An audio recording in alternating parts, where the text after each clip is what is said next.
Alors, donc, nous allons commencer en fait un peu par un état des lieux, puisque donc le thème de cette conférence, je le rappelle, est le bénévole et le volontaire, et surtout, y a-t-il crise des vocations? On va commencer donc par un état des lieux, avec, je vais donner la parole à Patrick Kerjen, qui va donc parler surtout des problématiques des volontaires chez les sapeurs-pompiers.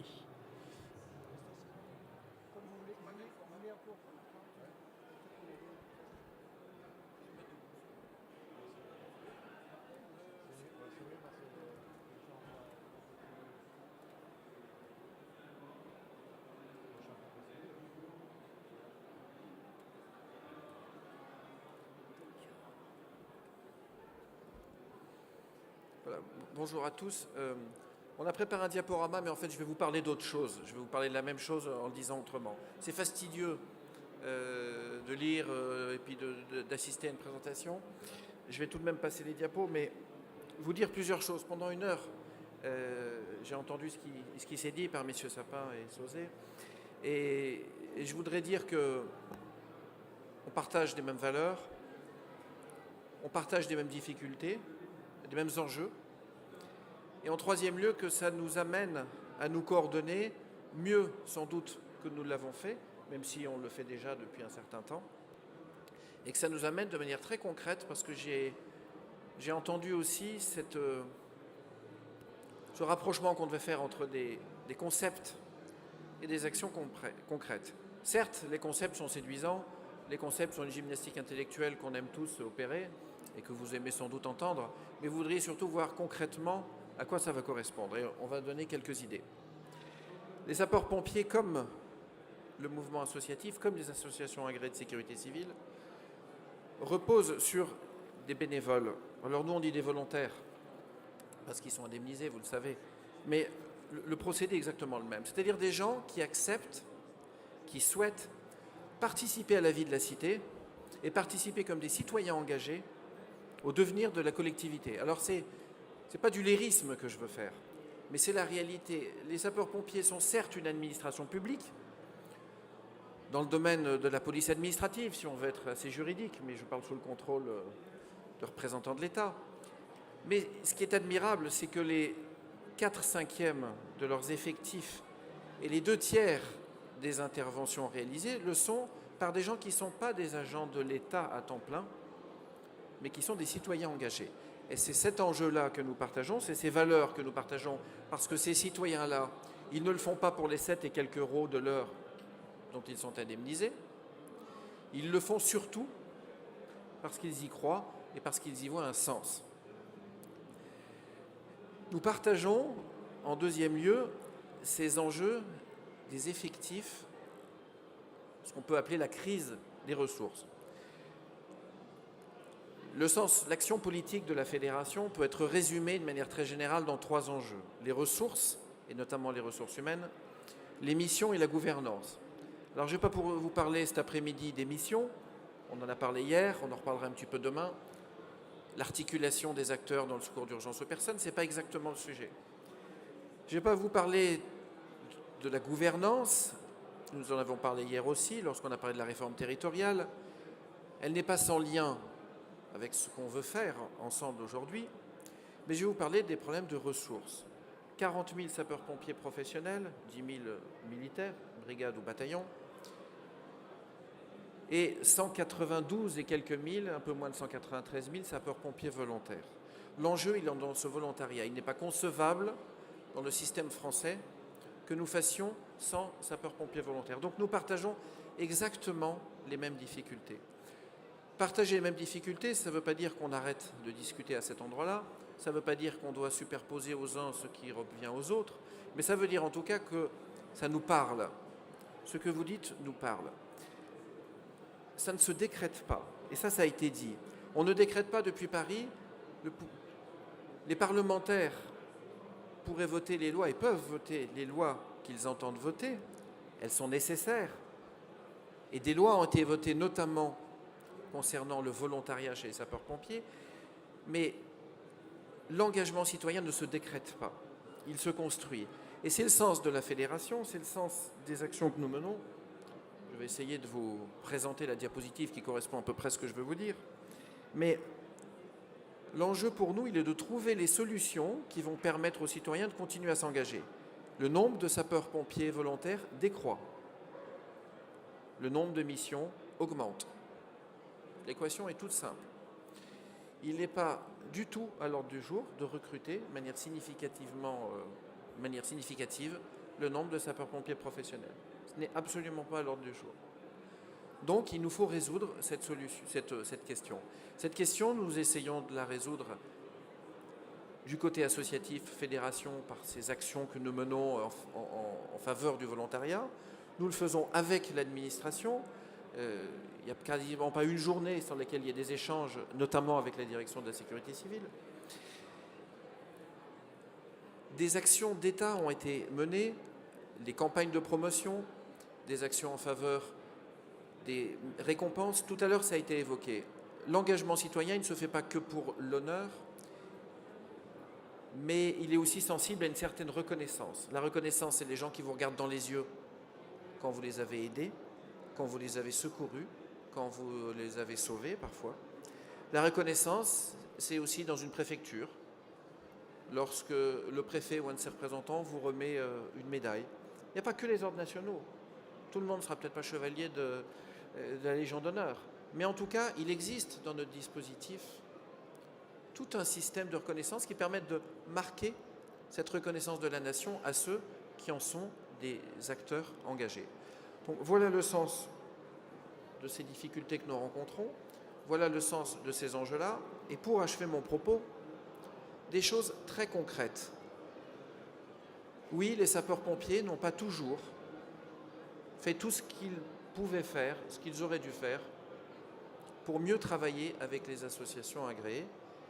Et nous nous employons à améliorer cet état des lieux. Le président de la fédération, le colonel Faure, est parfaitement convaincu de cet intérêt.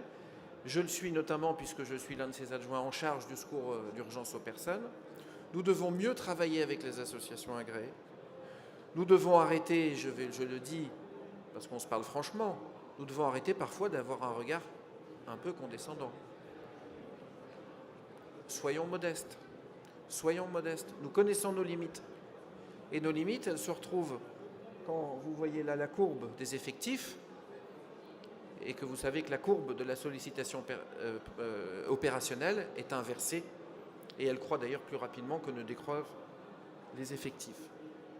Donc, des mesures concrètes, ce sont d'une part celles que l'on peut mener, nous comme vous, pour continuer de bénéficier de cet engagement des citoyens, parce que la société change, parce que la sociologie évolue, mais c'est également une façon de mieux travailler ensemble. Je vais prendre un exemple concret. Il y a beaucoup de départements où une convention n'est pas signée entre les services départementaux d'incendie et de secours, les associations agréées et le SAMU, de façon à permettre l'évacuation des victimes que vous prenez en charge dans les DPS. Et il y a beaucoup de départements où on va chercher les sapeurs-pompiers juste pour faire le transport. Mais ça ne veut rien dire. Pardonnez-moi, mais c'est stupide. Pourquoi est-ce que vous seriez capable de prendre en charge les victimes, vous êtes capable de leur apporter des secours, et tout d'un coup, vous ne seriez plus capable de les transporter dans des véhicules que vous pouvez avoir? Ça, c'est pas normal. Et nous pensons aujourd'hui que ces freins-là, ils doivent être levés, et que dès lors que vous remplissez cette mission-là, je prends cet exemple-là, il y en a d'autres, mais dès lors que vous prenez en charge ces missions, il n'y a aucune raison qu'on s'arrête pour je ne sais quelle mauvaise raison. Les sapeurs-pompiers ne peuvent pas dire, d'une part, nous faisons de plus en plus d'interventions, ça nous pose problème, et d'autre part, non, non, touchez pas, c'est nous, on est les seuls. Ça, c'est pas un discours audible, c'est pas rationnel, et ça, c'est un point très concret qu'on essaye d'améliorer. Il y en a beaucoup d'autres. Il y en a beaucoup d'autres. C'est des liens opérationnels qu'il peut y avoir entre des CODIS et vos structures opérationnelles. Et cette réactivité que vous pouvez avoir, ça ne se décrète pas depuis Paris. C'est éminemment hétérogène, ça dépend de chaque département. Mais effectivement, partout, il y a une association. Ce n'est pas toujours la même, mais partout, il y a quelque chose. Donc, nous partageons des valeurs, nous partageons des enjeux, et nous avons aussi notre pierre à l'édifice à poser. Et l'exemple que je viens de citer en est un. Il y a certainement d'autres choses à faire ensemble.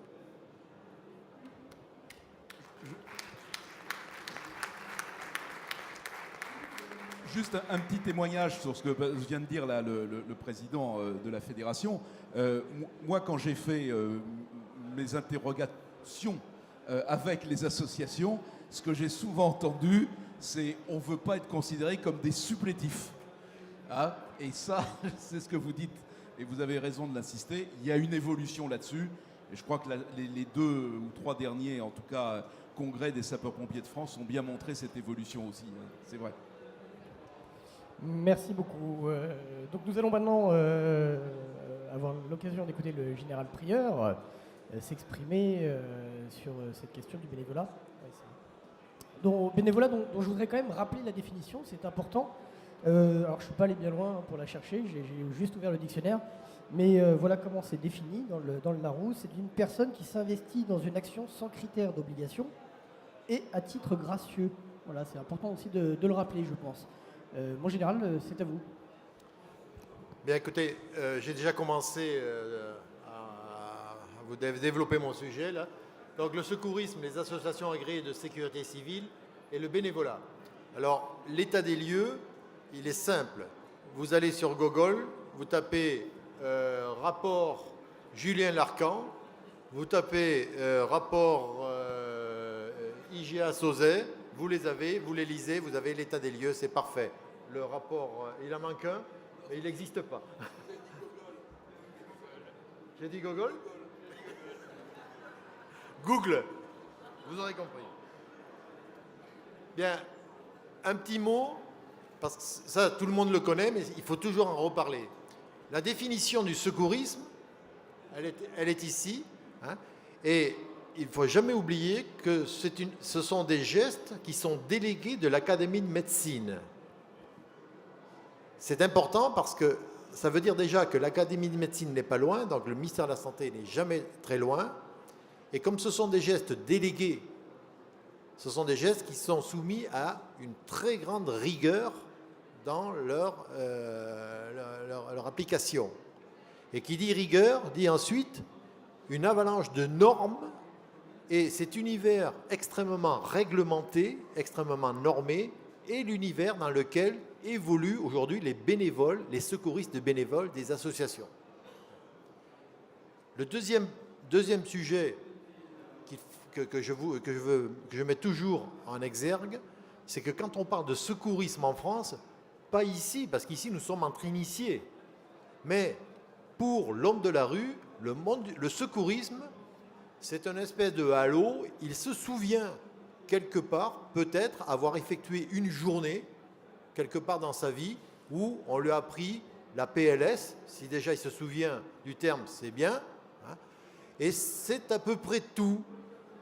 Alors que les initiés qui sont aujourd'hui dans ce salon savent qu'au-delà de ce secourisme dit citoyen de premier niveau, il y en a un deuxième, le secourisme en équipe dont j'ai parlé tout à l'heure, et qui est un secourisme qui procède d'une logique de service public.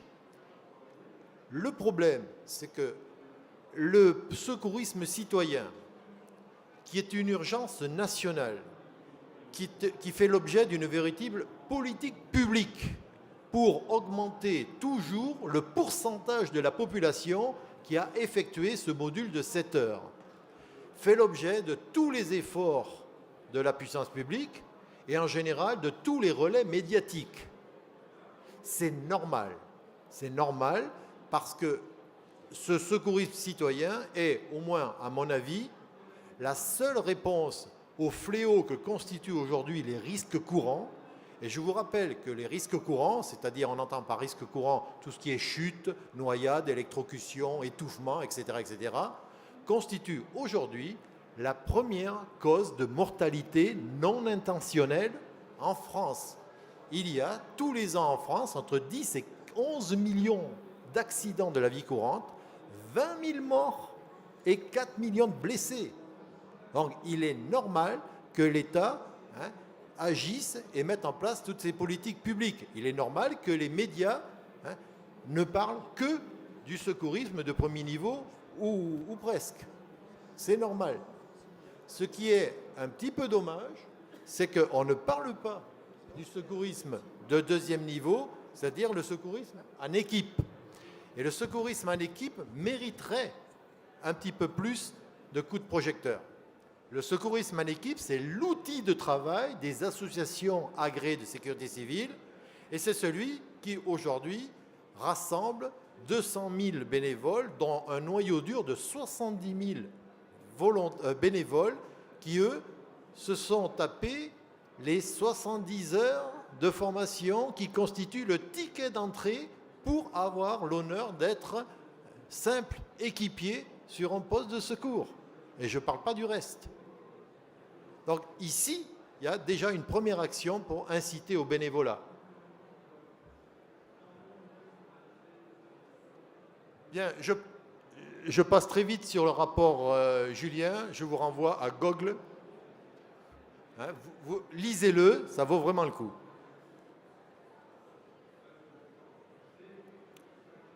Bon, ça c'est de l'histoire. C'est pareil, ça vaut pas le coup.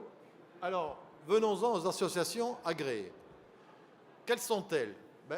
Vous avez à peu près, depuis le grand ménage de la loi de 2004, aujourd'hui 21 associations survivantes qui ont le label, le fameux label d'association agréée de sécurité civile, le label de l'État, et qui font, je dis bien, des missions de service public, comme un autre service public qu'on a bien vu et qu'on voit au quotidien, celui des pompiers. Alors, dans ces associations, ces 21 associations qui disposent de ce label, il y en a à peu près une grosse huitaine qui sont spécialisées sur le secourisme. Toutes les associations de sécurité civile ne sont pas des associations de secouristes. Mais il y en a une grosse huitaine à peu près qui ont le label national, le niveau national. Donc les plus connus, qui constituent le cœur historique, dans l'ordre d'importance, vous les avez, là, la Croix-Rouge française, la Fédération nationale de la protection civile, la Fédération de la Croix-Blanche, l'Ordre de Malte France, et puis quelques autres, dans lesquels je cite la Fédération nationale des sapeurs-pompiers de France, mais qui, elle, est surtout une association qui fait de la formation au secourisme. Parce que quand il s'agit d'agir sur le terrain, on les retrouve dans les SDIS. Mais il faut quand même la citer. Bien, donc ce noyau dur de 5 associations constitue l'initiative, sont à l'origine de l'initiative qu'héberge maintenant le Conseil national de la protection civile. Et ce noyau dur a été rejoint en cours de route par 2 autres associations qui ont le secourisme non pas pour objet, mais dans leur objet. Il s'agit des 2 associations spécialisées sur le sauvetage aquatique.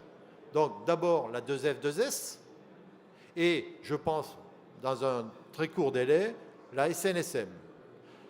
Avec ces 6 associations, vous avez à peu près 90% des secouristes qualifiés de France, des secouristes en équipe, et pratiquement 98% des dispositifs prévisionnels de sécurité, c'est-à-dire de la partie visible et opérationnelle du secourisme de service public. Alors, le rapport Sauzet, on en a parlé, donc je vais très très vite.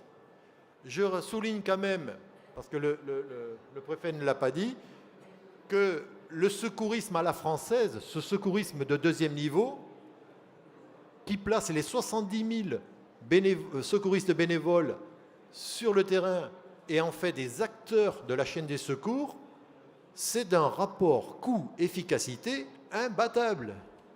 Ce sont des purs bénévoles, ils ne sont pas rétribués d'une manière ou d'une autre.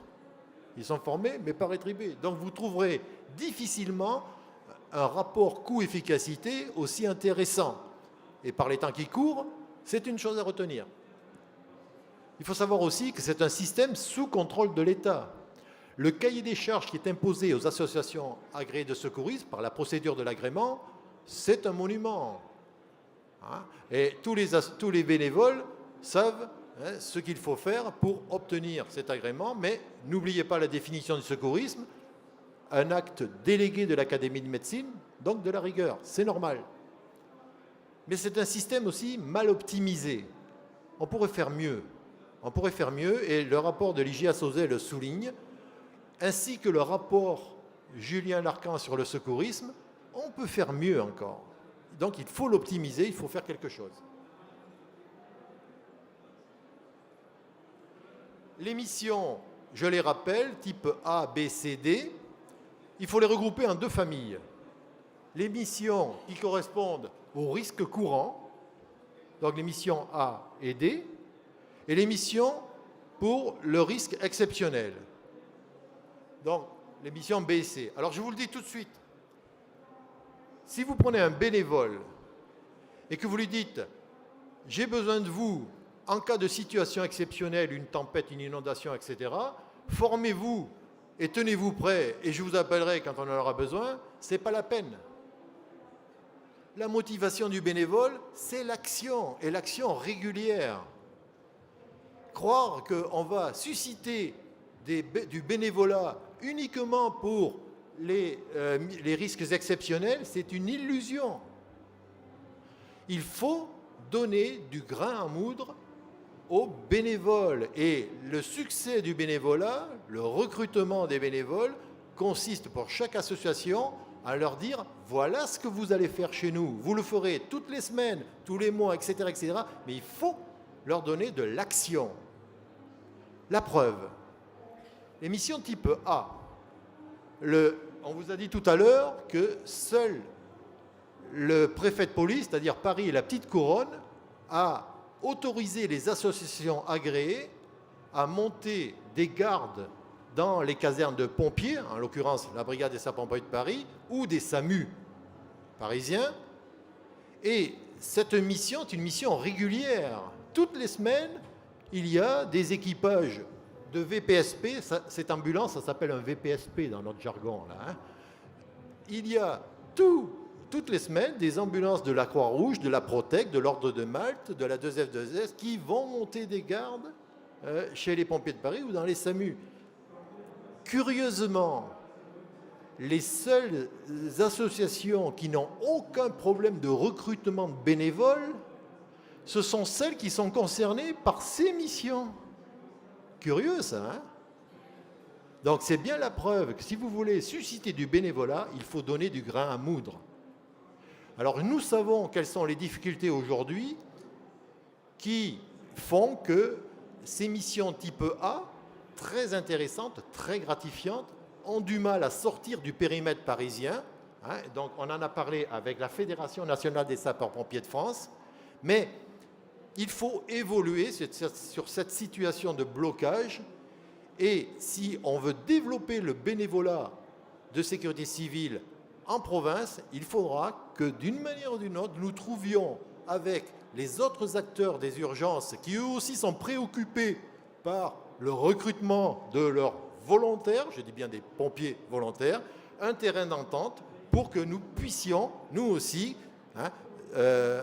faire prospérer le bénévolat au-delà des limites du périphérique.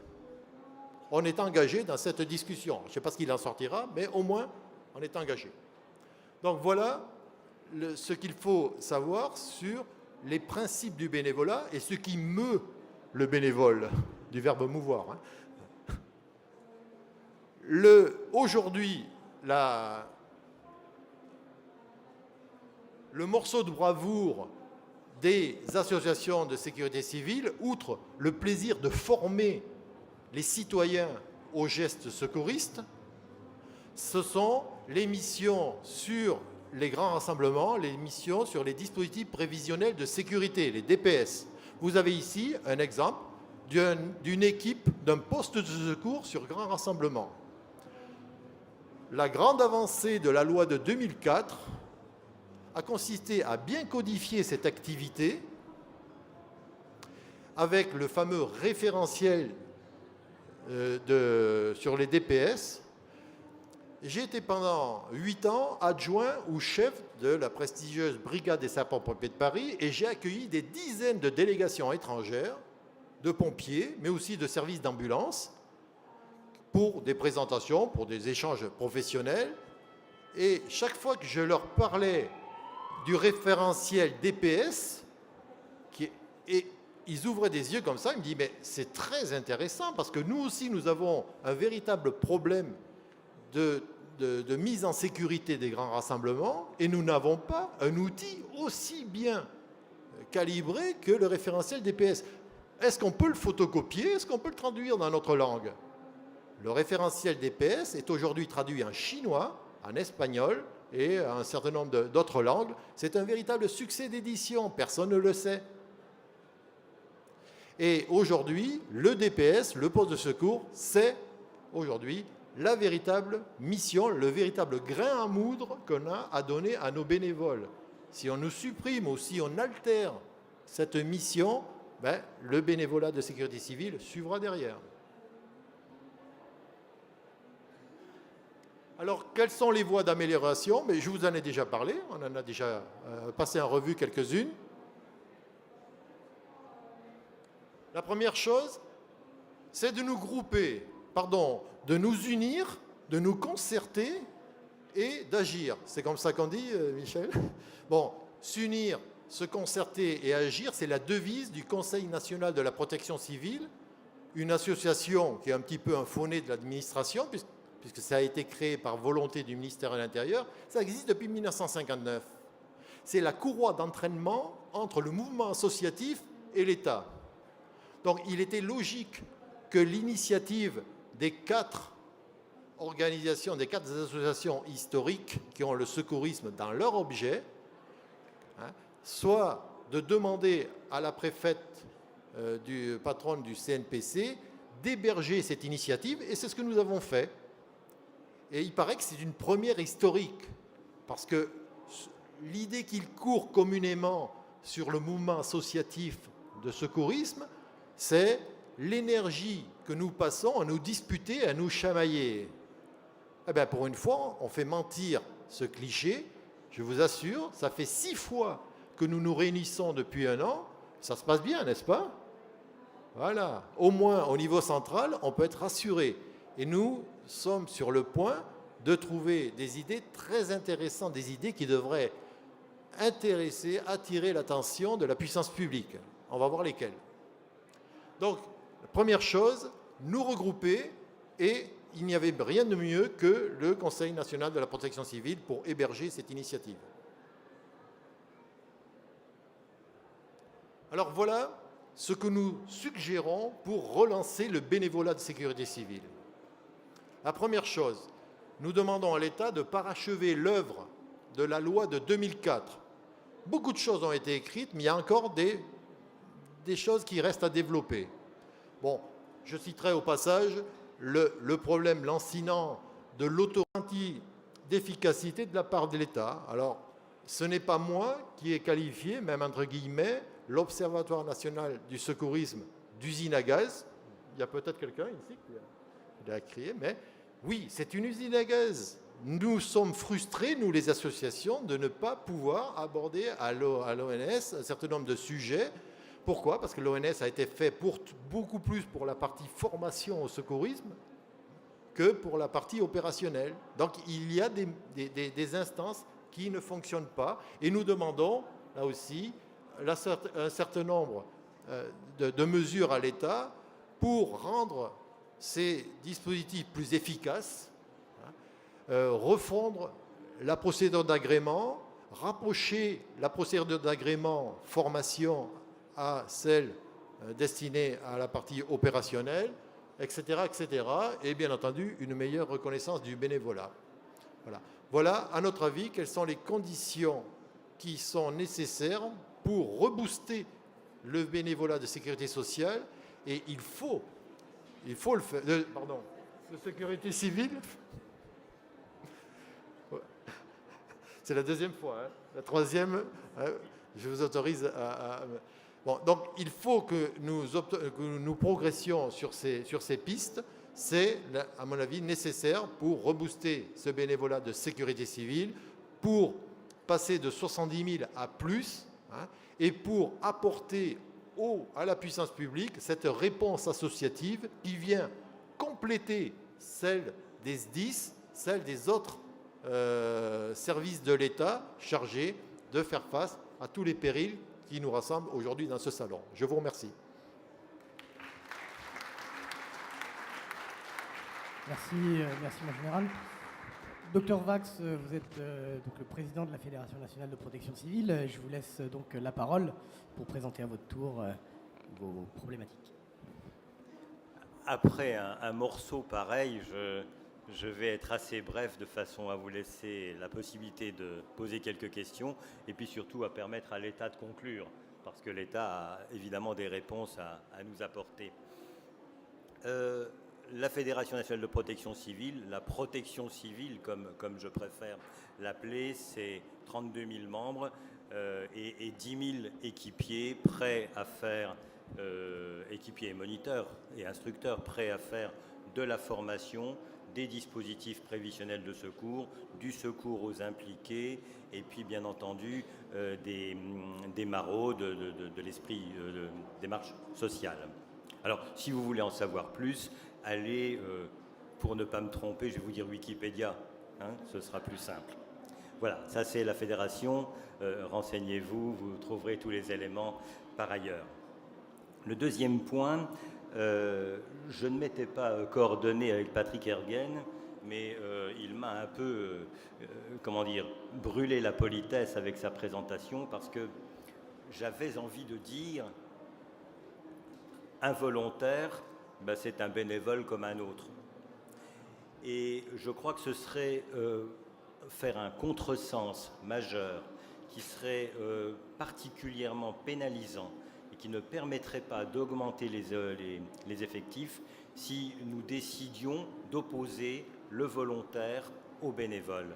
Le volontaire est un bénévole comme un autre. Il est légèrement indemnisé, c'est vrai, mais ça compte très peu parce que ce qui compte fondamentalement, c'est les valeurs que porte le volontaire, les valeurs que porte le bénévole. On a d'habitude, on parle d'éthique. Je n'aime pas trop ce mot, c'est un mot qui est très complexe, il doit s'appliquer à des choses très précises. Je préfère parler de corpus de valeurs. Ce corpus de valeurs, c'est évidemment une des valeurs, c'est décliner une des valeurs qui est dans la devise républicaine, c'est la devise de la valeur de fraternité. Cette valeur de fraternité, d'abord, elle implique, et où on en déduit les autres, on déduit de la fraternité l'égalité et la liberté, mais on déduit surtout la notion de citoyenneté. Bénévoles et volontaires s'engagent dans une démarche de citoyenneté. Opposer les deux catégories, c'est jouer perdant-perdant. Joël Prieur a largement développé tous les axes qu'il convient de développer pour améliorer évidemment l'action des bénévoles, mais il y a un axe que l'on remet sans cesse sur le tapis, c'est l'axe qui consiste à parler de la reconnaissance qui serait due aux bénévoles et qui est due évidemment aux bénévoles. Simplement, je vous demande aux uns et aux autres de faire une observation. Vous avez dans cette salle, à cette conférence, à ce congrès Secours Expo, vous avez devant vous le directeur général adjoint de la sécurité civile. Vous avez 2, 3 préfets, M. Sapin, M. Sauzet, Mme Merly. Vous avez l'adjoint éminent du président de la Fédération nationale des sapeurs-pompiers. Que veulent de plus les bénévoles des associations agréées de sécurité civile en matière de reconnaissance de leurs actions? Que veulent-ils de plus? Nous sommes là ensemble pour faire un travail qui est commun. Les préfets nous ont expliqué de façon tout à fait précise combien l'action des bénévoles était indispensable dans le dispositif de sécurité civile si original en France. Alors, vous savez, je crois que nous avons dans cette salle tous les éléments qu'il faut porter maintenant au dehors de cette salle, dans nos départements, dans nos antennes, à côté, à nos copains de la sécurité civile, qui font partie du grand dispositif de sécurité civile. Vous avez tous les éléments à porter. Après, viendront de surcroît les remerciements, les poignées de main, le coup à boire et, si possible, les décorations. Merci.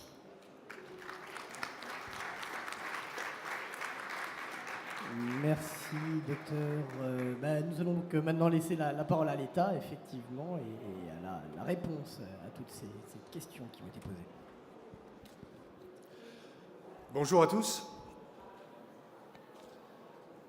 Lorsqu'on évoque les questions de bénévolat et de volontariat et qu'on interroge les citoyens, la première réaction en ce domaine, c'est de dire eh bien, que nous avons une société de plus en plus éclatée, que nous avons des Français qui cultivent de plus en plus le désenchantement et que nous avons des jeunes, et c'est ce qui nous inquiète le plus, qui se tournent vers autre chose.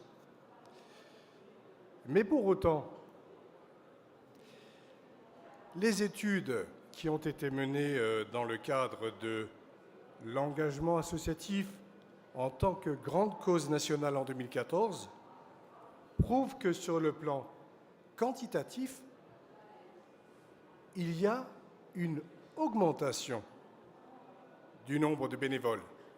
Donc je commence à répondre à la question de la crise. Y a-t-il une crise du bénévolat ? Sur le plan quantitatif, on ne peut pas le dire.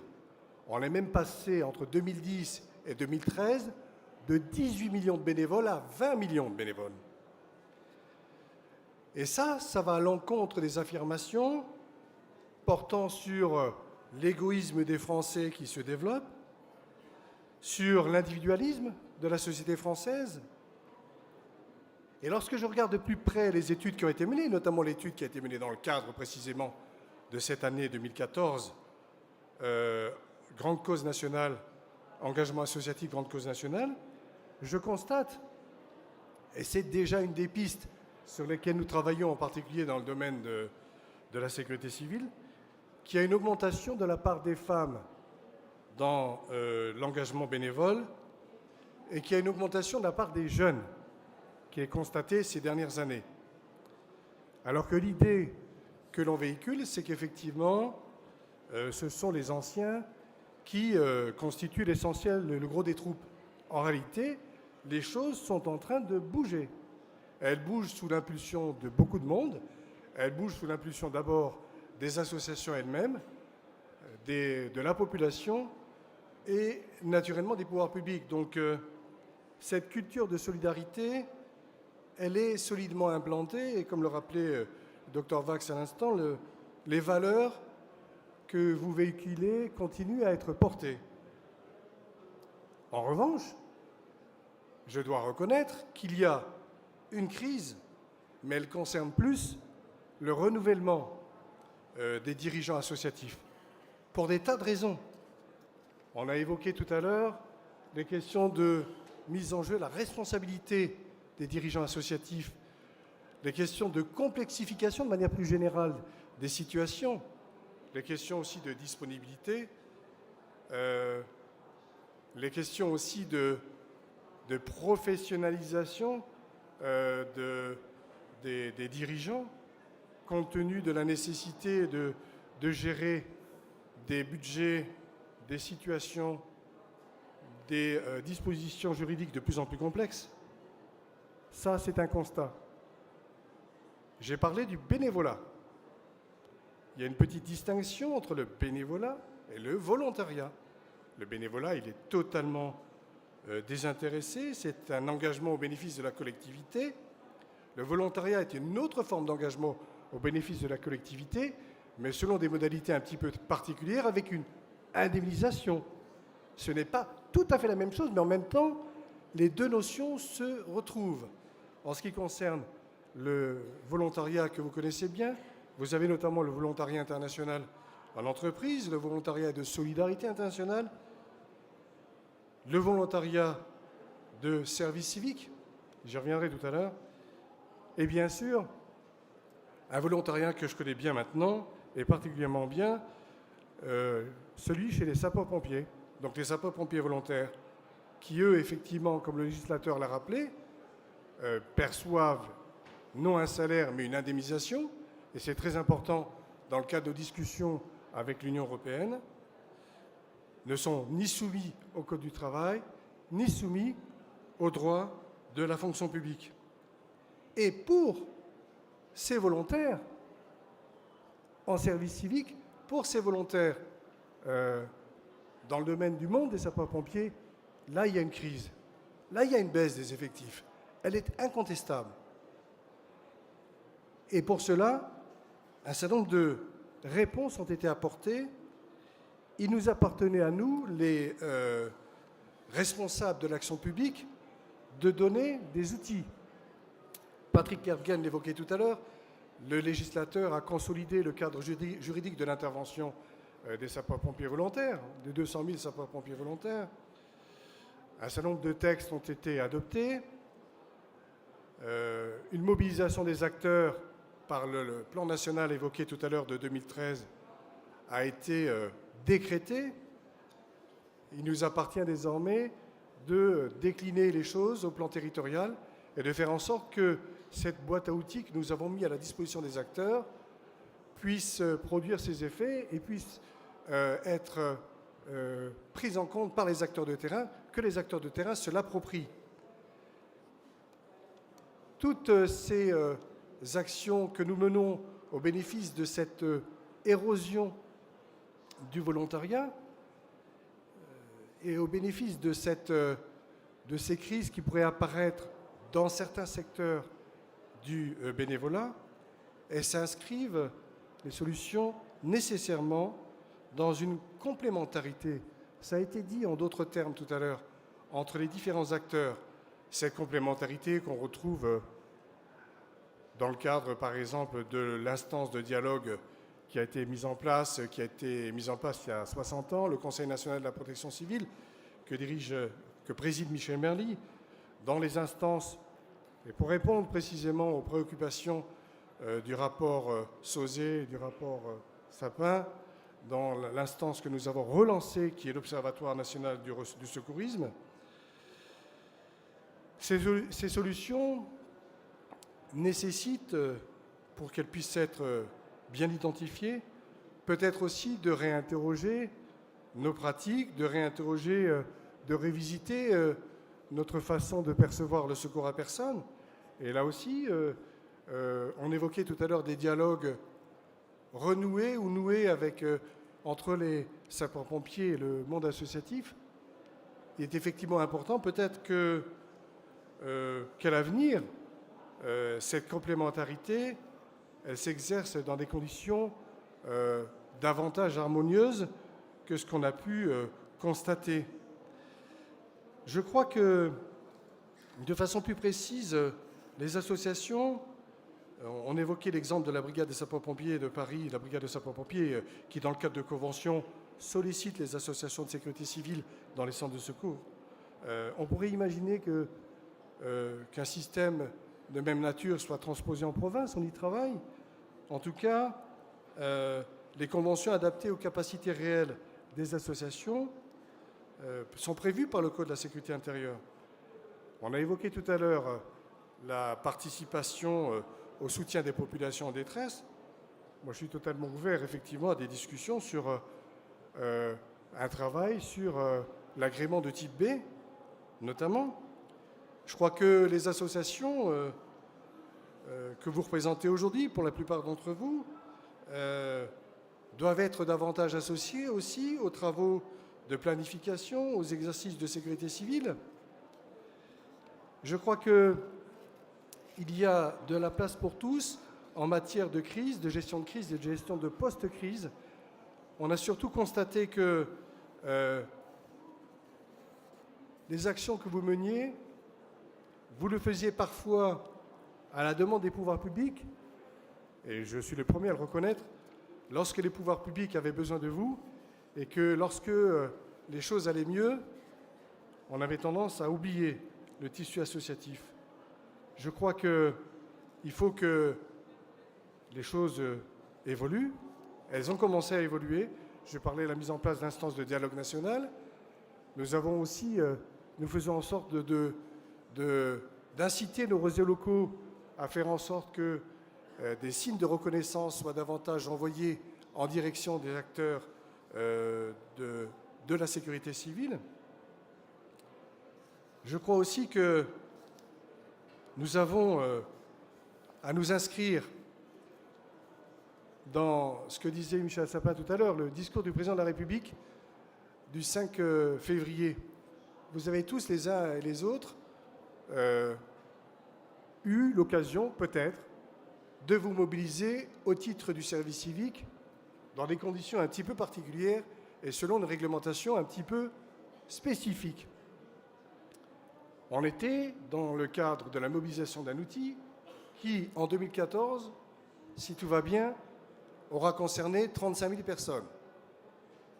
Il devait en concerner 45 000 en 2015. Donc, le schéma, le paradigme service civique tel qu'il était conçu, et tel que les règles en avaient fixé l'organisation, doit totalement changer. Le président de la République évoque 170, 180 000 services civiques. Il est évident qu'on ne va plus faire la même chose. On change totalement de braquet. Et les pouvoirs publics et vous-même, on va avoir un rôle majeur à jouer pour réussir ces 170, 180 000 services civiques qu'on espère. Alors nous, on a un petit temps d'avance, puisque non seulement à la BSPP, mais dans les SDIS, on commence à mettre en place des formules expérimentales. Mais il faut aller beaucoup plus loin. En tout cas, c'est un peu le sens des propos tenus par le président de la République sur la nécessité de nous engager, après ce qui s'est passé il y a exactement un mois aujourd'hui, de nous engager davantage dans des actions citoyennes. Et c'est vrai que les associations, toutes les associations, et en particulier les associations de sécurité civile, ont un rôle majeur à jouer en la matière. En tout cas, j'aurai l'occasion de vous rencontrer, nous aurons l'occasion de vous rencontrer pour continuer à en parler, pour nous mobiliser ensemble à ce titre. Et bien entendu, sur les autres actions que j'évoquais tout à l'heure, sur l'ouverture de votre champ, sur des améliorations de partenariat, sur un renforcement de votre action, bien entendu, avec notre équipe qui a été renforcée, je le rappelle aussi, parce que ça fait aussi partie des règles du jeu. Pour être plus à votre écoute, il faut que nous soyons aussi un peu plus nombreux pour pouvoir vous entendre et pour pouvoir travailler avec vous. Eh bien, dans les jours qui viennent, dans les semaines qui viennent, sachez que nous serons encore davantage à votre disposition. Merci.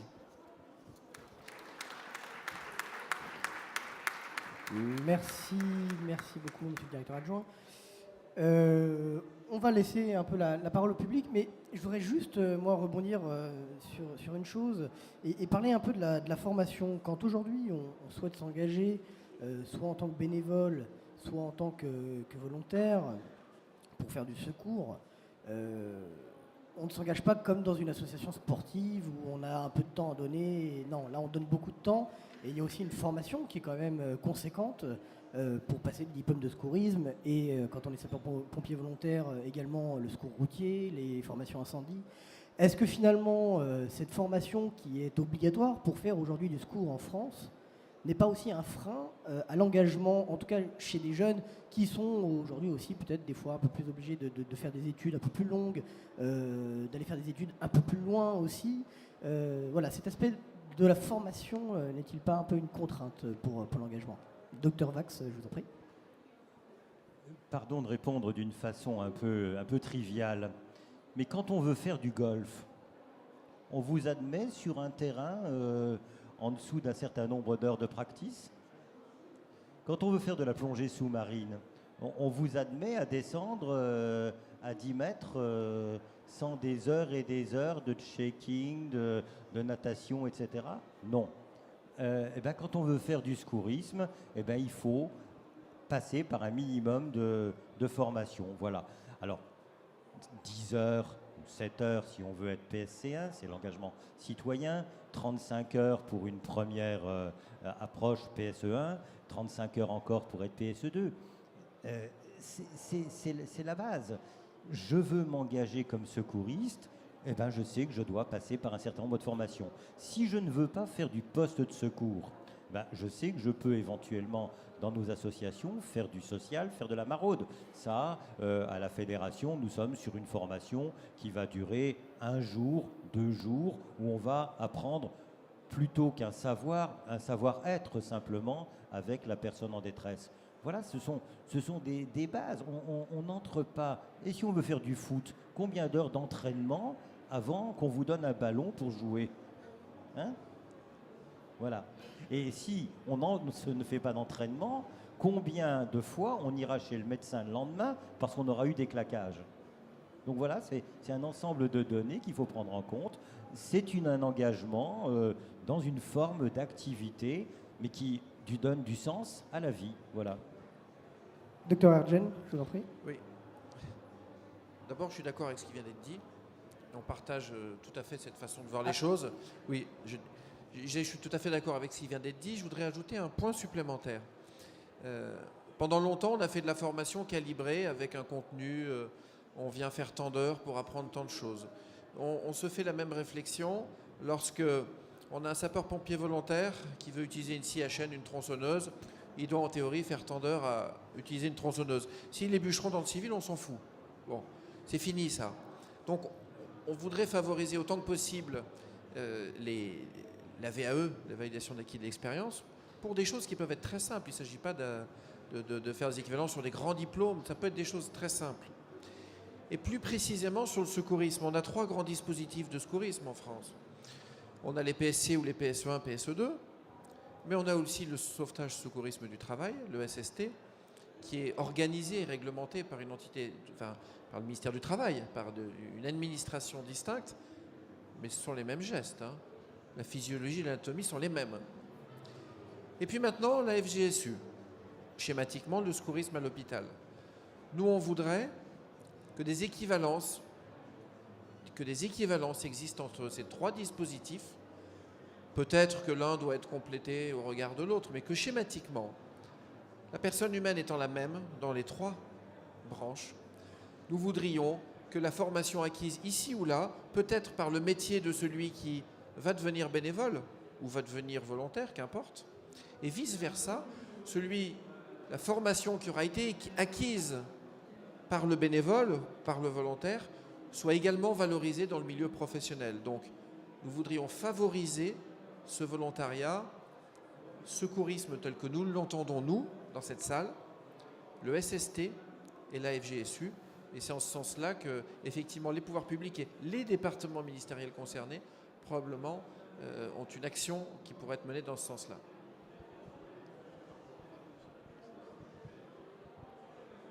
Pas d'autres... Si, Général Prieur.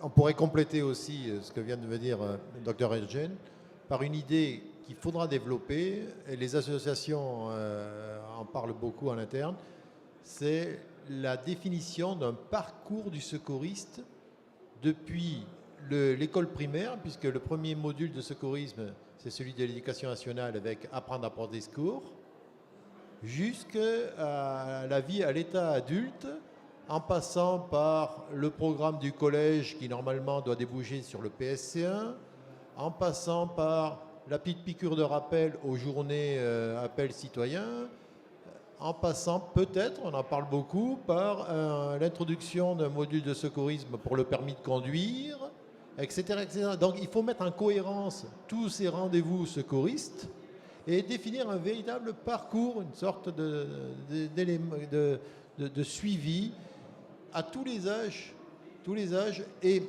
à chaque âge correspond à une préoccupation secouriste. Je suis père, comme beaucoup d'entre vous, et lorsque mon fils est arrivé à l'adolescence, ne riez pas, hein, il a fait les premières soirées entre amis et la découverte de l'alcool. C'est un rendez-vous très important pour les parents de jeunes adolescents de savoir que c'est le premier rendez-vous avec des alcools qui sont souvent violents, mélangés avec des boissons sucrées, dynamisantes, etc. Et le pompier que je suis parle en connaissance de cause, ça débouche sur des comas éthyliques extrêmement sérieux qui peuvent mettre en danger la vie. Que fait un parent d'un ado lorsqu'il est confronté à cette situation? Il a intérêt à se souvenir de son programme du PSC1, de la position latérale de sécurité et, s'il en sait un peu plus, du syndrome de Mendelssohn. Voilà. Donc, à chaque étape de la vie, il y a un moment et une préoccupation secouriste. Merci beaucoup. On va donner la parole à la salle, du coup, maintenant.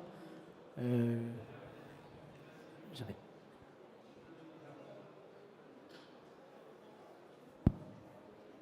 Christophe Libaud, je suis un ancien pompier. Une question concernant une des pistes qui a été évoquée sur le volontariat que j'adresse en fait soit des représentants de l'État mais également aux représentants des associations. Quelle piste on a sur le volontariat de service civique au profit des associations agréées de sécurité civile? Bien, je reprends le micro. Bonne question. Alors effectivement, nous avons étudié les propositions. Je rappelle, pour ceux qui ne le savent pas, que le volontariat de service civique est apparu dans le paysage en 2010, donc c'est assez récent, et que bien entendu, les associations agréées de sécurité civile ont été immédiatement sollicitées par l'État pour accueillir des volontaires du service civique, d'autant plus qu'il y a une déclinaison qui s'appelle prévention, sécurité dans les options du service civique. Je crois que toutes les associations ont mordu à l'hameçon là, et ont accueilli des volontaires du service civique, mais l'opération a fait long feu. Pourquoi? Parce que dans son règlement, l'agence du service civique avait défini des conditions d'emploi, ou je dirais plutôt de non-emploi des volontaires du service civique, tellement draconiennes qu'à part en faire des auxiliaires d'agents d'accueil au desk ou des diffuseurs de messages d'information, on ne savait pas quoi en faire. J'ai lu, donc je me suis demandé pourquoi on avait mis autant de blocages. Je suis remonté à la source de l'agence du service civique. Il m'a dit non, pas du tout. Nous serions enchantés, nous espérons que toutes ces associations que vous représentez, qui sont utiles, développent, accueillent des volontaires pour les missions du type B, c'est-à-dire pour l'accueil des populations sinistrées en cas de grands événements dramatiques, etc., etc. Je vous l'ai dit tout à l'heure, et je le répète, il n'y a aucun espoir à développer le bénévolat si c'est pour un rendez-vous hypothétique quand il se passe un grand événement climatique ou de risque technologique. C'est illusoire. Donc, étant dans l'état actuel des choses, tant que l'agence du service civique bloquera sur l'emploi des volontaires du service civique autrement que ce qui est prévu, nous ne pourrons pas progresser. C'est dommage. C'est dommage parce que en matière d'emploi, un volontaire du service civique, c'est 8 mois à peu près. 8 mois, c'est moins que ça maintenant, même 6 mois. Même 6 mois, en réfléchissant bien, je suis sûr que si on se met autour d'une table, nous pourrions trouver des formules plus intéressantes qu'être simple auxiliaire d'agent d'accueil. Pour former un moniteur de secourisme niveau citoyen, le formateur PSC1, il faut 8 jours. Peut-être pourrions-nous, si on se concerte bien entre associations, trouver le moyen, en mutualisant nos moyens, de former des moniteurs de PSC1, et Dieu sait s'il en manque pour faire passer le niveau de la population formée de 40% à 80% comme dans les pays du Nord. Mais voilà une idée que nous pourrions développer à condition que l'agent de service civique revienne un petit peu sur ses positions. Nous regrettons infiniment, en revanche, de ne pas pouvoir étudier l'engagement des volontaires du service civique sur les postes de secours, sur les DPS. Ça nous est formellement interdit et c'est bien dommage. Oui, simplement pour compléter, là, je disais tout à l'heure qu'on va changer de braquet. On ne peut pas multiplier par 5 le nombre de services civiques d'ici 2 ans, tout en étant enfermé dans les mêmes contraintes que celles qui étaient évoquées à l'instant. Ce qui avait conduit notamment les pouvoirs publics à être assez stricts en ce domaine, c'était parce que l'Union européenne, enfin la Commission européenne avait tendance à regarder ce volontariat légèrement indemnisé avec plus ou moins d'autorité hiérarchique des encadrants sur les volontaires en service civique. L'Union européenne regardait ça avec une idée de requalifier juridiquement la relation. Donc ça fait peur, mais je crois que maintenant le débat est complètement dépassé. On peut très bien imaginer, sur la base des expériences que nous avons menées depuis 4-5 ans, on peut très bien imaginer qu'il y ait réellement davantage d'actions opérationnelles au bénéfice de ces jeunes, tout en restant dans le cadre fixé par la Commission européenne en ce qui concerne effectivement la relation entre l'autorité d'emploi et puis le jeune. Mais de toute façon, on ne peut pas multiplier, comme je disais, par 5 nos effectifs de volontaires en service civique si on ne bouge pas. Après, sur la question particulière effectivement des associations agréées, par rapport au tissu associatif, les associations agréées de sécurité civile ont précisément beaucoup plus de choses à proposer. C'est ça qui est intéressant. Bonjour, je me présente, je suis le docteur Basset, je suis anesthésiste et je voulais donner un message positif et un souffle positif pour encourager et stimuler les bénévoles à continuer dans cette démarche de par l'expérience que j'ai et voir quelle est votre réflexion à ce sujet-là. En effet, quand je médicalise, c'est-à-dire que je mets un médecin, que j'interviens moi-même sur un DPS, je sens une réelle valorisation du secouriste et j'aide le service d'accueil des urgences en étant un filtre réel qui évite l'engorgement et un intérêt réel pour le secouriste qui voit son travail valorisé, sa compréhension de son acte améliorée et une orientation du patient améliorée, un choix du vecteur optimisé. Donc je veux soutenir cet élan positif car ils sont nombreux les secouristes que l'on rencontre sur ces DPS qui viennent nous voir et qui apprécient énormément car on leur apporte un soutien réel. Donc je veux voir quelle est la démarche que vous avez. Vous savez, mon général prieur, nous en avons déjà parlé, Patrick aussi. Donc je tiens à voir votre positionnement et à vous faire part de cet élément car ils vivent ceci très très positivement et je vois l'avantage réel pour les services d'accueil d'urgence qui ont des 6, 8, 10 heures d'attente pour lesquels nous permettons de diminuer le transfert vers les structures hospitalières. Je suis désolé, c'est encore moi qui réponds. Bon, dans les réflexions que nous menons à la commission permanente du secourisme du CNPC, nous avons l'ambition de faire apparaître l'effecteur, j'utilise le jargon, l'effecteur associatif dans le paysage préhospitalier et nous souhaitons faire apparaître la réponse associative des associations agréées de secourisme dans le code de la santé et mettre sous régulation médicale les chefs d'équipe des postes de secours. C'est ça ce que nous avons comme objectif. Donc je pense que j'ai répondu à votre question. Est-ce possible? Je vous ramène à l'expérience des VPSP de la sous-convention avec la BSPP. Ça se passe bien. Et ce sont des bénévoles, des purs bénévoles, y compris les chefs d'agrès.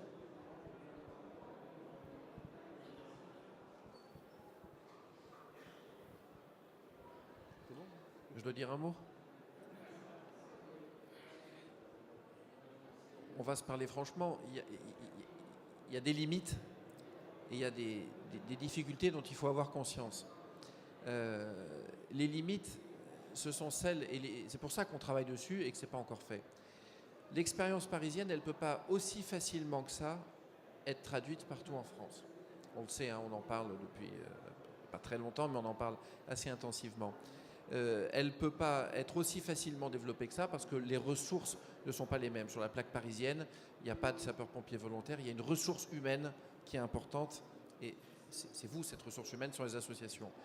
Partout en France, on ne retrouve pas ce même équilibre et ce qu'on ne veut pas, c'est déshabiller l'un pour rhabiller l'autre. C'est-à-dire qu'on ne veut pas ce risque-là, on ne veut pas que ce risque se réalise, d'avoir un transfert simplement de ressources, un transfert d'uniforme. Ça ne veut pas dire qu'il ne faut pas qu'il y ait une place aux associations agréées dans le dispositif.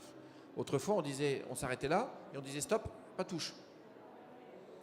Aujourd'hui, on ne dit pas ça. On dit il faut le faire, il faut trouver une place qui ne soit pas une place de supplétif, mais attention, il y a un modèle qui n'est pas aussi facile à calquer que ça. Simplement, c'est ça qu'on dit.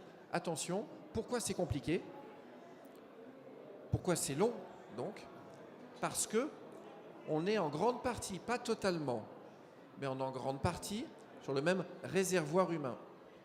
Sur ce qui vient d'être dit, sur le rôle de la régulation médicale, sur la considération avec un regard sécurité civile ou un regard santé, oui, aujourd'hui en France, c'est à la régulation médicale des SAMU que sont transmis les bilans des acteurs secouristes ou paramédicaux ou médicaux au demeurant.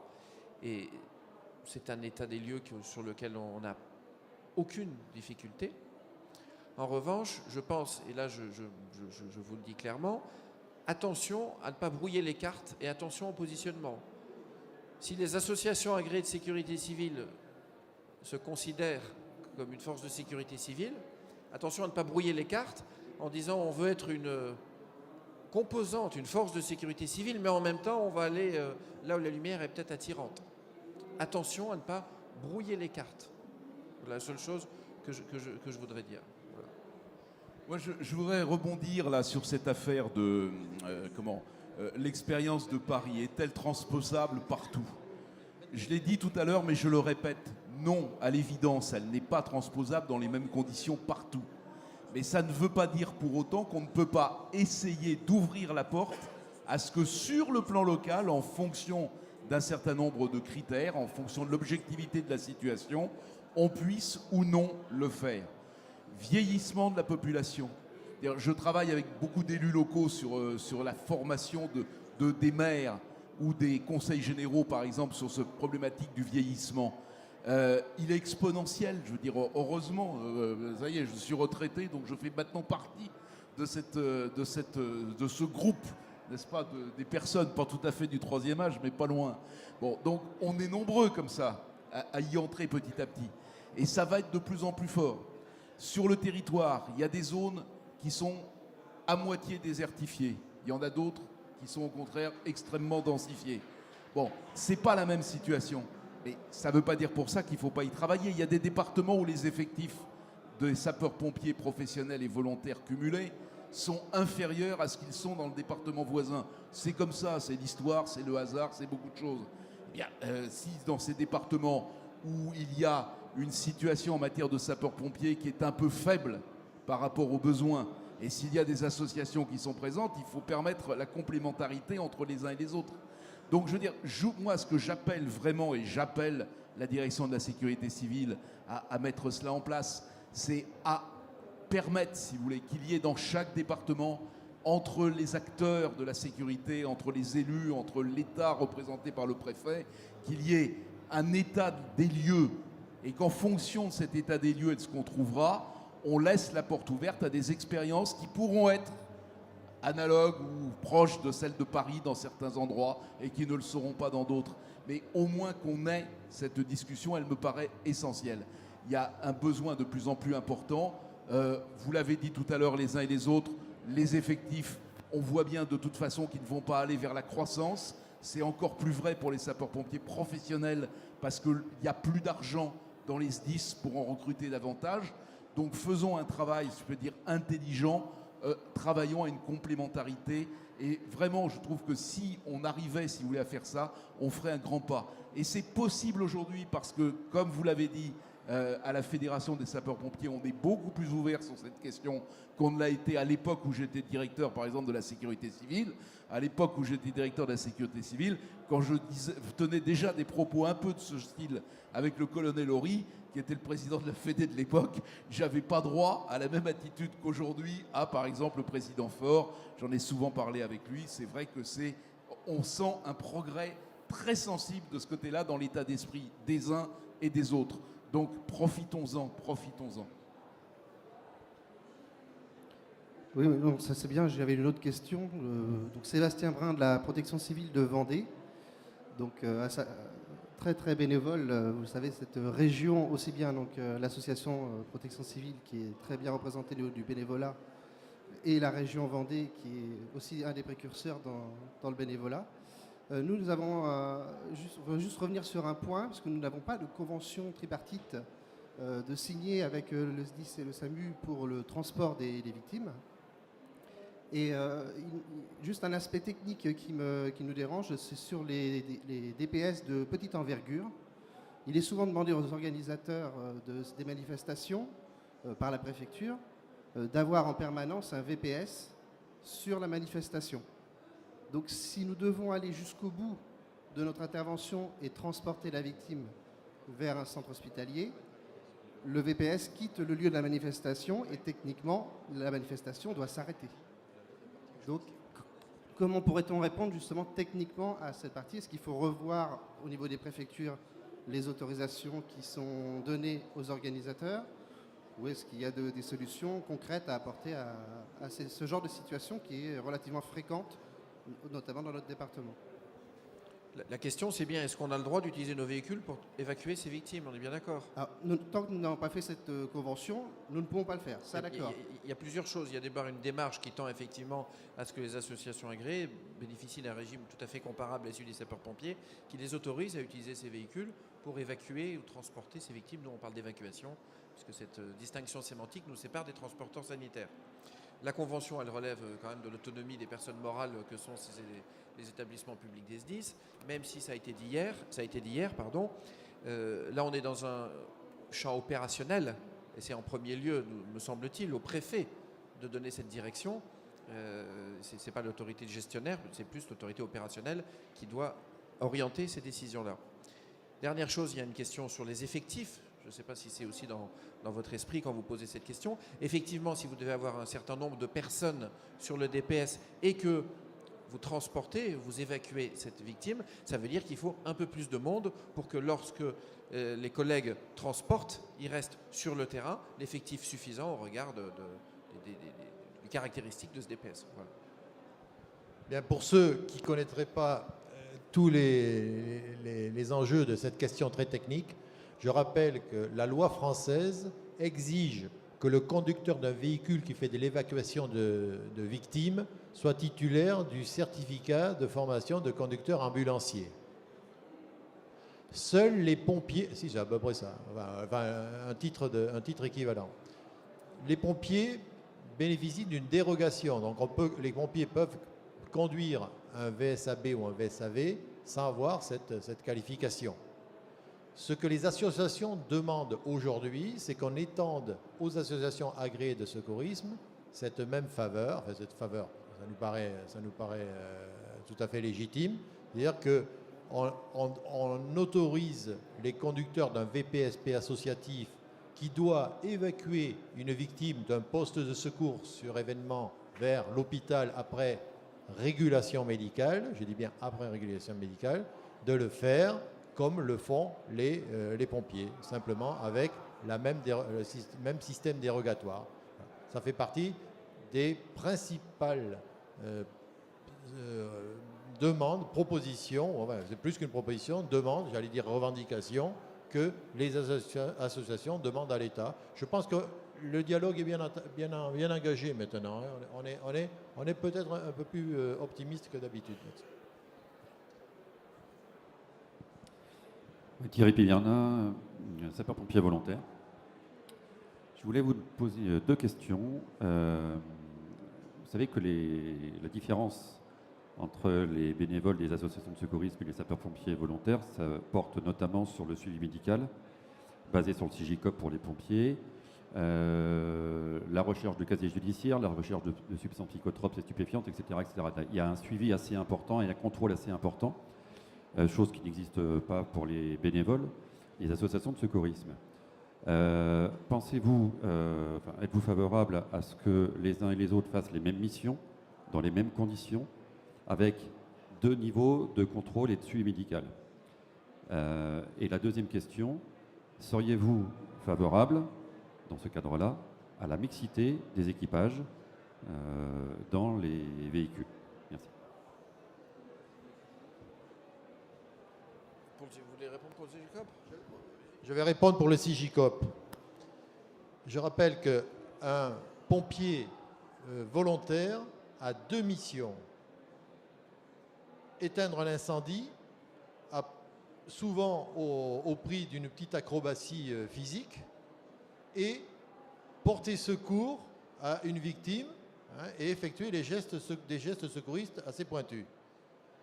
Donc c'est 2 missions pour la même personne, ce qui justifie un niveau d'aptitude médicale et un CIGICOP particulier. Pour les bénévoles des associations de secourisme, on ne demande que la 2e mission, être capable de porter secours. Voilà. Donc je pense qu'on peut se satisfaire d'un CIGICOP un peu moins exigeant que celui qui est imposé aux pompiers. Alors les pompiers, ils demandent moins de contrôle de santé, parce qu'ils trouvent que c'est lourd et que c'est pesant et que parfois ils ne sont pas aptes. Donc voilà, il y a un petit paradoxe, votre question se comprend, mais sachez que les pompiers, ils trouvent que on est beaucoup sur eux avec le médical. Voilà. Il y avait une autre question, c'était la mixité des équipages. Vous voudriez dire un équipage, une équipe, avec 1 ou 2 secouristes bénévoles et 1 ou 2 sapeurs-pompiers. On ne s'est pas encore posé la question comme ça. Pour l'instant, on se demande est-ce qu'on va arriver à trouver déjà cette mixité dans l'édifice plus largement. Et j'ai expliqué pour les raisons pour lesquelles ce n'était pas encore fait. Voilà. À mon avis, il faut commencer par le début. Voilà. Oui, un mot simplement pour dire que la démarche des 4-5 associations agréées de sécurité civile au sein du CNPC, c'est de cette base-là qu'il faut partir à cette heure-ci. C'est une démarche contributive sur un minimum, non pas de revendication, c'est pas le mot, un minimum de sollicitation des pouvoirs publics pour améliorer le dispositif. Dans les différents propos qui viennent d'avoir lieu, que ce soit le transport, que ce soit la mixité des équipages, on est en train d'entrer dans ce que j'appelle l'arrière-cuisine.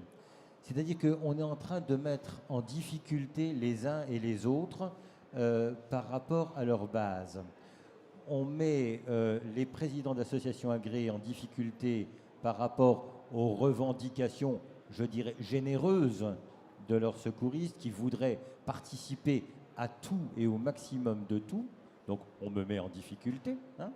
On met en difficulté la Fédération des sapeurs-pompiers par rapport à ces problèmes de personnel, à ces problèmes de recrutement, à la revendication légitime de ces personnels de conserver leur statut et leur mission. N'entamons pas le discours comme ça. Essayons de gagner progressivement, étape par étape, un certain nombre de galons et de voir, comme l'indiquait le préfet, comment on peut localement, en fonction des situations particulières, expérimenter un certain nombre de situations. On peut penser qu'un certain nombre de démarches de secours social, par exemple, pourraient être dévolues aux associations. Aller relever un grand-père qui est tombé du lit, dans certaines circonstances, quand les distances sont grandes, quand le maillage sapeur-pompier n'est pas très intense, on peut penser que ça pourrait être dévolu. Mais s'il vous plaît, essayons d'aller progressivement dans la démarche et non pas, je dirais, en essayant de casser les meubles, parce que là, on est sûr qu'on n'y arrivera pas. D'ailleurs, j'observerai qu'on n'a pas mis encore de gendarmes et de policiers dans le même véhicule. qu'on ne met pas de policiers municipaux avec des policiers nationaux et qu'on ne met pas non plus le SAMU avec les pompiers. Y compris dans les hélicoptères. Donc il ne faut pas rêver quand même à aller trop vite. En revanche, juste un mot, il y a des sapeurs-pompiers qui par ailleurs sont bénévoles dans les associations agréées. Donc la mixité, elle existe. Après, simplement, le jour J, on met la même tenue. Mais ça existe et ce n'est pas tout à fait anecdotique. C'est bien montrer qu'on n'est pas sur deux mondes qui s'opposent, et qu'on n'est pas exactement sur le même champ. Et donc ça, je pense qu'il faut le souligner. Je connais beaucoup de sapeurs-pompiers qui sont également des bénévoles dans une association quelle qu'elle soit. Il y avait une question là-bas, je crois. Oui, allez-y. Bonjour, Catherine Dauphin. J'ai toujours eu la vocation d'être sapeur-pompier volontaire. Dans un premier temps, j'étais trop petite. Il y a 2 ans, les critères de taille ont été supprimés, donc j'ai postulé. Moi, ma question, c'était pourquoi les critères de recrutement, notamment au niveau du sport, peuvent-ils être très différents d'un département à l'autre, y compris en région parisienne? Le département où j'habite demande un palier Luc Léger, par exemple, 7, alors que le département à côté, qui est pourtant une zone très très industrialisée, ne demande pour le recrutement, pas pour la formation, une course de 20 minutes à pied. Donc actuellement, j'ai validé 2 épreuves sur les 3 en sport, dont la partie musculation, et je suis bloquée dans mon département pour cette épreuve de Luc Léger, alors qu'un chef de centre que j'ai eu dans le département limitrophe ne comprenait pas pourquoi le Luc Léger était demandé dans le département où j'habite. Voilà. Je vais vous répondre, mais vous posez une excellente question. Vous l'avez dit vous-même, il y a 2 ans, on a fait sauter ce verrou stupide, je le dis, stupide, d'un critère arbitraire de taille. Ça ne s'est pas fait tout seul. Il a fallu qu'on soit regardé d'un point de vue juridique, à l'époque par le défenseur des droits, comme contrevenant à un principe qui n'interdit pas de poser des limites, mais qui nécessite qu'elles soient justifiées et proportionnées. Et une limite abstraite n'était pas justifiée. Pourquoi est-ce que les SDIS mettent chacun leurs critères? Pour des mauvaises raisons. Pour des mauvaises raisons. Parce que quand on a à choisir un candidat parmi 5 ou 6, on peut se permettre de faire des surhommes. Mais le recrutement, il n'est pas regardé comme ça. On veut choisir la bonne personne qui s'engage, simplement s'assurer qu'elle va pouvoir s'engager dans de bonnes conditions, qu'elle ne se mettra pas elle-même en danger. Donc c'est logique qu'il y ait quelques critères physiques et médicaux. Leur seule finalité, il est de s'assurer que la personne ne se mettra pas en danger, ne mettra pas en danger son binôme et ne mettra pas en danger la mission. Il ne s'agit pas de faire des surhommes ou des surfemmes, il ne s'agit pas de faire des cosmonautes. Donc c'est clairement quelque chose que nous disons à la Fédération, et nous nous tournons vers les SDIS en leur disant arrêtez d'avoir ces pratiques-là qui, d'un côté, se lamentent de ne pas trouver la ressource dans le volontariat, et de l'autre côté, vous savez, il y a 2 facettes un peu dans ces entités-là, de l'autre côté, continuent à s'amuser un peu à mettre telle exigence physique ou telle autre exigence physique. Soyons raisonnables. Je pense qu'il n'y a pas de bonne raison pour qu'il y ait ces freins arbitraires. Il y a encore moins de bonnes raisons pour qu'ils soient disséminés au gré des départements. Lorsqu'on dit qu'il faut plus d'État dans les SDIS et plus de cohérence dans la gouvernance, on est exactement là dans une illustration. Il n'y a vraiment pas de raison. La libre administration des collectivités, je ne suis pas sûr qu'elles doivent s'exercer dans ce type de barrière, pour le coup, arbitraire. Bonjour, Christian Verrier. J'avais une question plus sur l'aspect du bénévolat. Aujourd'hui, on parle sur un domaine du travail, le sauveteur secouriste du travail. Légiféré, une personne va pouvoir s'absenter de son travail, être pris en charge par la formation professionnelle, donc être indemnité. Aujourd'hui, un pompier volontaire, il fait un cursus de formation long, mais il est aussi avantagé pour pouvoir aller se former. Il est indemnisé ou il prend quelquefois des congés en plus. Aujourd'hui, un bénévole, il est bénévole. Il n'a pas la possibilité d'avoir en fait une indemnité pour pallier à son absence de travail. Quelles sont les pistes aujourd'hui qui sont menées au niveau des différentes enquêtes, M. Sauzet, M. Sapin, et des futurs projets d'alliance de fédération. Si vous utilisez l'expression ou le terme bénévole, ça a une signification bien particulière au plan juridique. Un bénévole, par construction, n'est pas indemnisé. Il n'est pas indemnisé, sinon il le change de statut.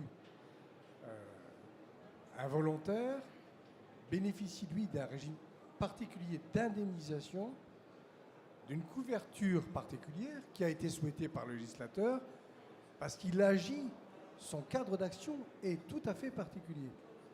Donc, vous ne pouvez pas transformer ou imaginer de transformer le statut de quelqu'un qui organise son activité de manière totalement désintéressée, sans cadre juridique particulier fixé par le législateur.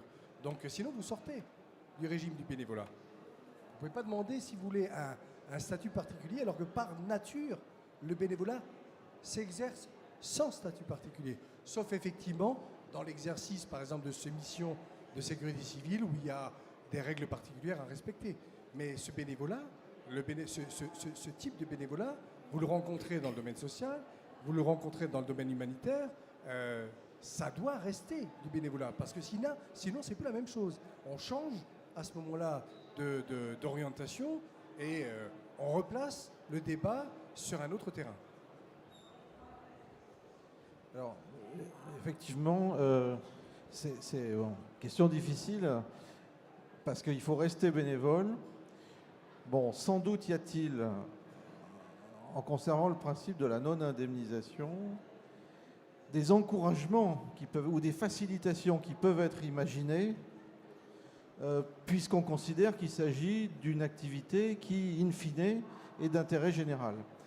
Et là, moi, je suggère, par exemple, que les associations, peut-être avec l'appui des pouvoirs publics, discutent avec les employeurs.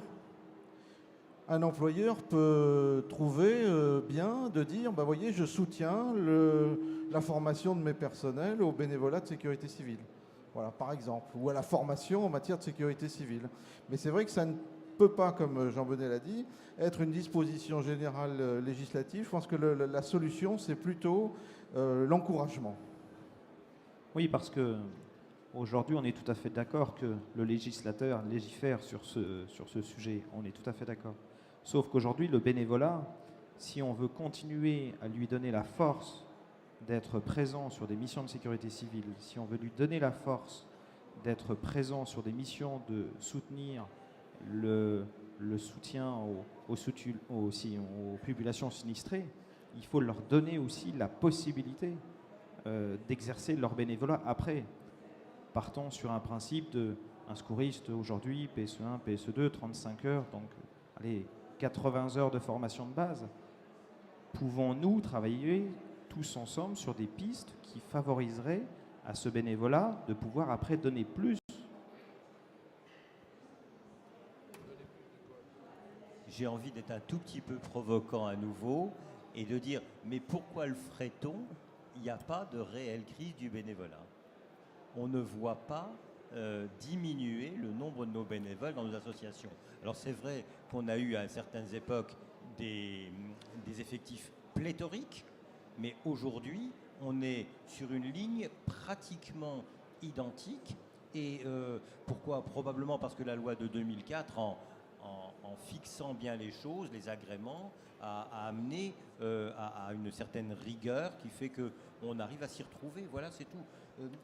Il n'y a pas de raison majeure de changer ce qu'est le bénévolat en soi. C'est l'honneur des bénévoles que d'être bénévole. Et c'est un choix qui est un choix personnel.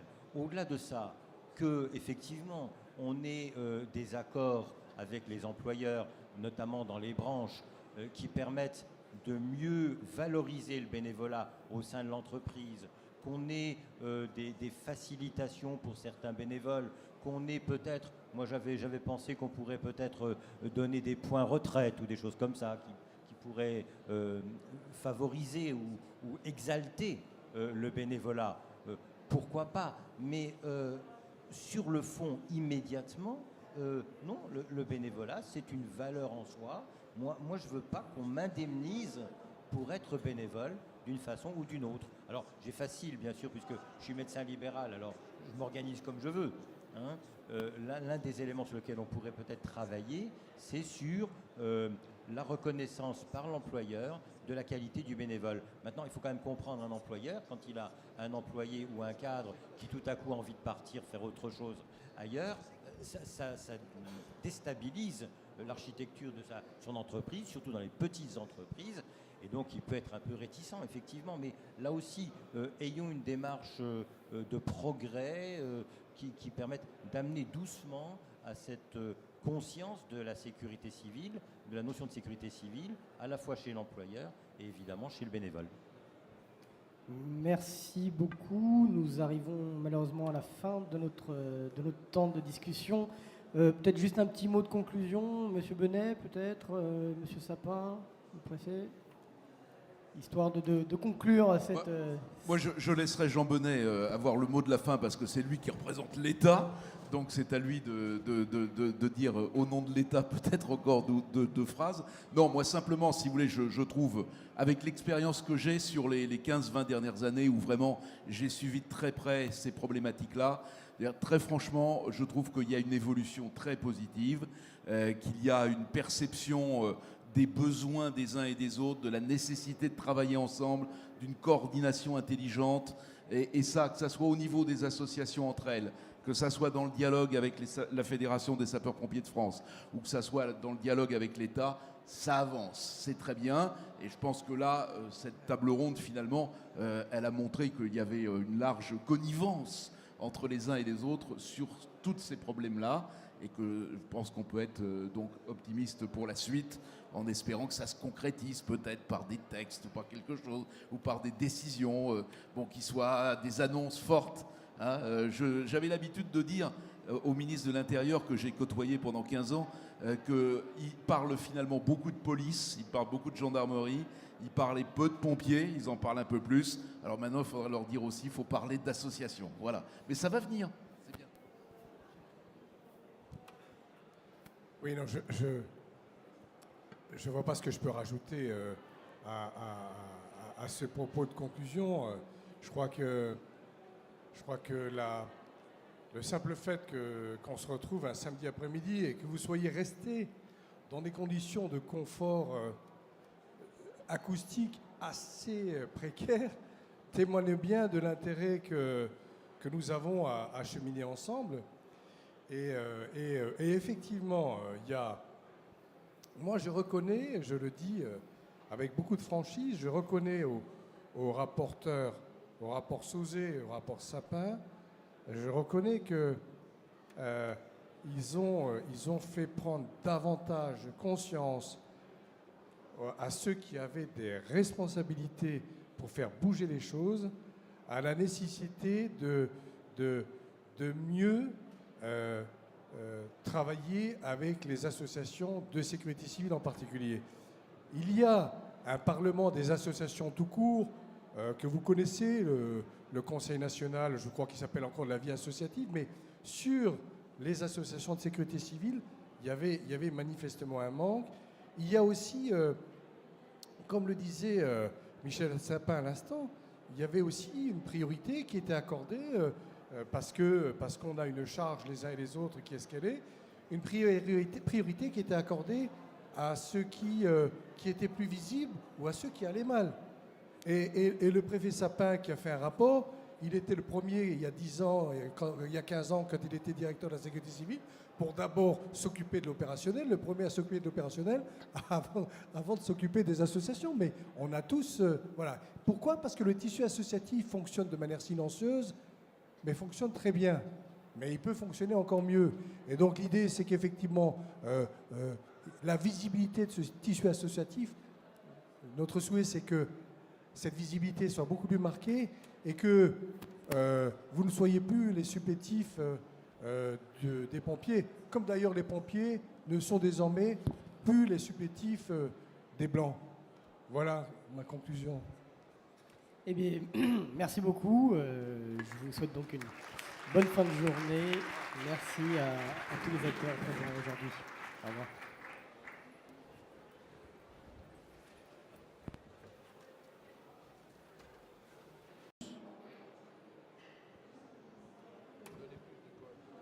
J'ai envie d'être un tout petit peu provoquant à nouveau et de dire, mais pourquoi le ferait-on? Il n'y a pas de réelle crise du bénévolat. On ne voit pas diminuer le nombre de nos bénévoles dans nos associations. Alors c'est vrai qu'on a eu à certaines époques des effectifs pléthoriques, mais aujourd'hui on est sur une ligne pratiquement identique.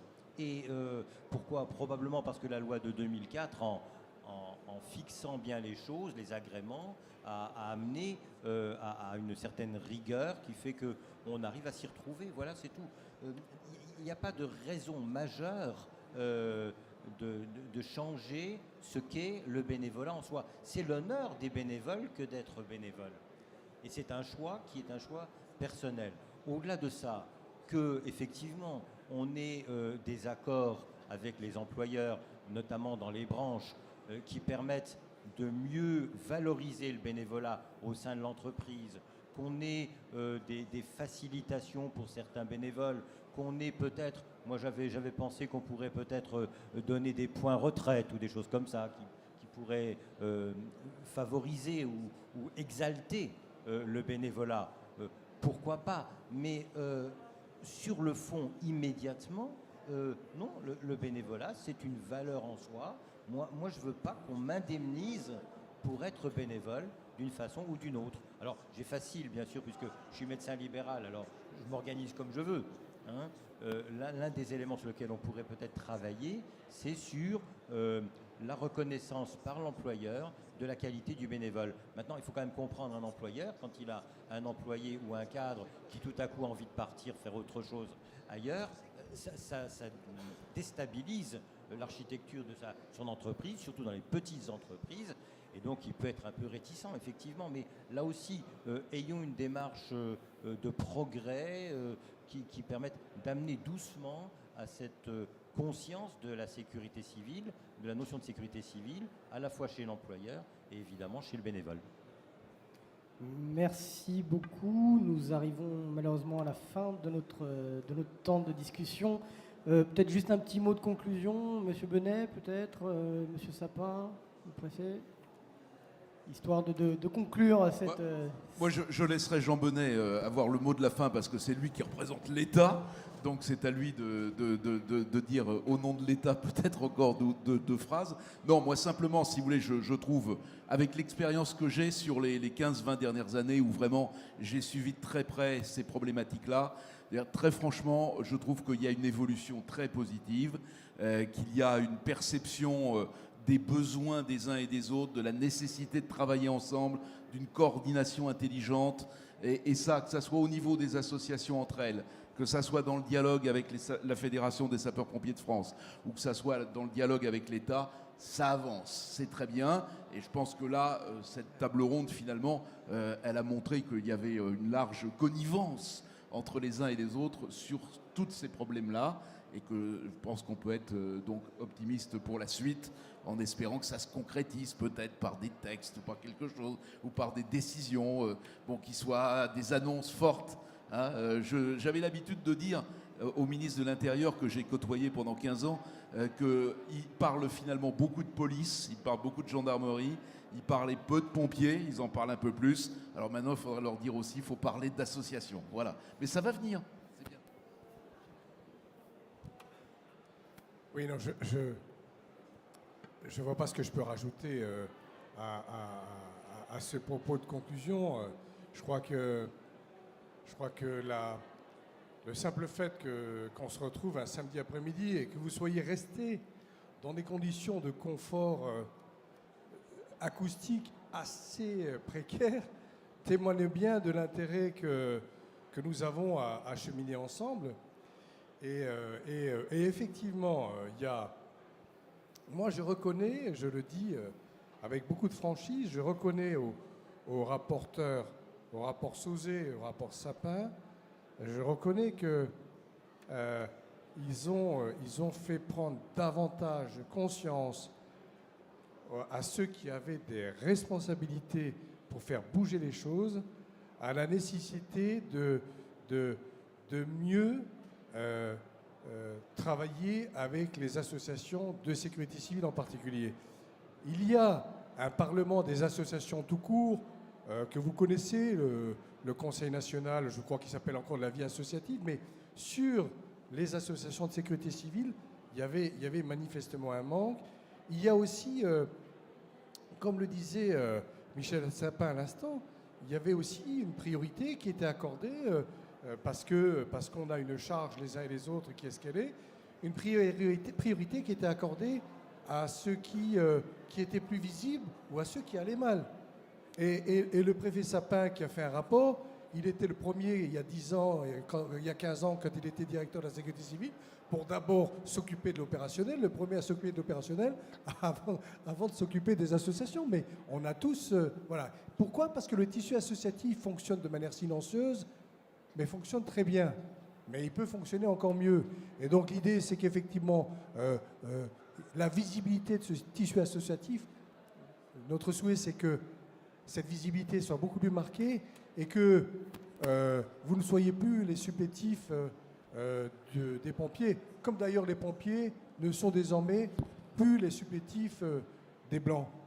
Voilà ma conclusion. Eh bien, merci beaucoup. Je vous souhaite donc une bonne fin de journée. Merci à tous les acteurs présents aujourd'hui. Au revoir.